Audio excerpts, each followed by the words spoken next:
Bonjour à tous, alors aujourd'hui on s'attaque à un exercice de probabilité mêlant les probabilités et les courbes de fonction de référence, donc ça c'est intéressant en seconde, ça permet de travailler un petit peu dans des chapitres différents.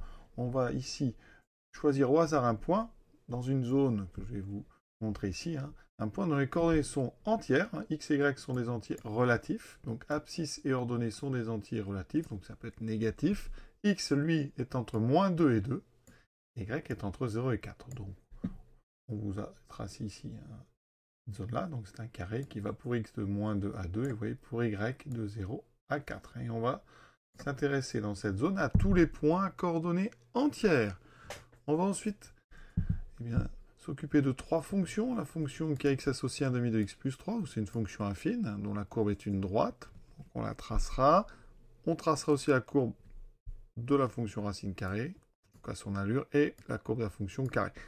Et on va s'intéresser à des probabilités. Donc première étape tout d'abord, c'est qu'on va tracer les courbes des trois fonctions sur notre intervalle moins 2, 2. Alors, pour tracer la courbe d'une fonction affine tout d'abord, donc on va l'appeler par exemple f, fonction f qui a x associé 1,5 de x plus 3. Donc f est affine, on voit bien là l'expression sous la forme ax plus b, donc pour tracer la courbe d'une fonction affine, eh bien 2 points suffisent. Donc on va prendre 0, donc l'image de 0, je remplace x par 0, 1,5 fois 0 plus 3, ça fait 3, ce qu'on appelle l'ordonnée à l'origine. Et maintenant, je vais prendre l'image en 2, donc je calcule 1,5 fois 2 plus 3, 1,5 fois 2, ça fait 2,5, ça fait 1, plus 3, ça fait 4. Je place les deux points. Le premier donc étant ici 3, le deuxième est ici. Et on n'aura plus qu'à relier. Donc ici je trace uniquement sur la zone qui m'intéresse, mais sinon la courbe, vous la connaissez. Voilà, c'est une droite. Ici on obtient un segment. Donc je répète, pour tracer comme une fonction affine, 2 points suffisent. Vous choisissez deux valeurs de x, vous calculez l'image qui correspond. On remarque d'ailleurs, donc on est à rappeler des choses que quand on avance ici d'une unité, on monte de 1,5. Donc quand on avance 2 unités, effectivement, on monte bien de ici, donc de 1 unité. Voilà. Donc ça, c'est ce fameux coefficient directeur 1,5. Vous avancez de 1, vous montez de 1,5. Vous avancez de 2, vous montez de 2 fois 1,5. Deuxième courbe, la fonction qui est x associe donc racine carrée de x. Alors, une courbe pas évidente à tracer, on va faire un petit tableau de valeurs. Ici, donc je l'appelle G. En 0, racine carrée de 0 vaut 0. Il n'y a pas de valeur négative pour x, pour x strictement négatif, la fonction. Donc racine carrée est définie sur 0 plus infini. Donc ça veut dire que ce n'est pas la peine d'aller chercher l'image de moins 1, ça n'existe pas. L'image de 1, racine de 1, ça fait 1. 2, racine de 2, donc à peu près 1,4. Je place ces 3 points, donc j'ai I0, 1 et l'image de 2, 1,4. Voilà. Donc on a une courbe qui démarre assez vite, puis après, voilà, à peu près comme ceci. Voilà. Donc elle passe par 2 points ici à coordonnées entières, et après il n'y a pas d'autres points à coordonnées entières. Maintenant, troisième courbe, la courbe, je vais l'appeler H, de la fonction carré. Celle-là, on la connaît très bien. La courbe est une parabole, d'accord? Donc ici, je vais vous donner quelques images, mais vous les connaissez. 0, 1, l'image de 1, c'est 1. 2, ça fera 2 au carré, 4. La courbe H est une fonction paire, donc on a une belle parabole symétrique par rapport à l'axe vertical. Donc ici, on a ce point-là, on a celui-ci, et en 2, ça vaut 4. Donc tous les points sont déjà placés, et je trace une parabole, donc à peu près comme ceci. Voilà. Évidemment, normalement, elle continue. Et là, on fait pareil. Une belle symétrie. Voilà, donc ça, c'est la courbe. Équation y égale x2. On a y égale racine carrée de x pour notre racine carrée. Et on a la courbe de notre fonction affine d'équation y égale 1,5 de x plus 3. Et il faut bien comprendre qu'on va choisir un point au hasard dans la zone, ici marron, un point à coordonnées entières, entier relatif. Donc des points à coordonnées entières, voilà, il y en a plein. Il n'y en a pas tant que ça. Si, vous avez donc tous les points qui sont sur le quadrillage. Voilà, donc je vais vous montrer un schéma sur GeoGebra. Donc tous les points ici vont nous intéresser. Les points à coordonnées entières dans la zone, les voici. D'accord? Alors, il y en a 5 par ligne. 1, 2, 3, il y a 5 lignes. Il y a donc 25 points. D'accord? 25 points dans notre zone. 25 points.